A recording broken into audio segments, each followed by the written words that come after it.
మనుషులైనటువంటి వారు వారిని గూర్చి వారు గొప్పవారమనే భావనలో ఉండక,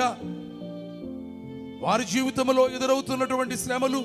ఇబ్బందులు, అపజయాలు, వీటికి కారణము మా అపరాధమేనని, మా అక్రమాలేనని, మా అనాలోచనేనని, మా అపరాధమేనని పశ్చాత్తాపపడి దేవుని దగ్గర నీవు చేసినటువంటి దోషాన్ని దాచుకోకుండా ఒప్పుకుంటే